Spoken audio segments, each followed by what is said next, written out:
Kun puasa teh tilu kahade masing kabaku.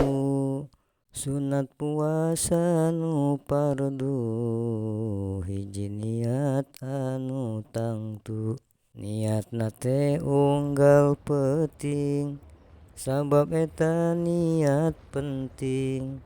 Pardu mah kudu ti peuting, sunat mah meunang geus beurang. Wa kudu ngaraksa nu matak batal puasa, dahar nginum nu sengaja teu batal pamipohona.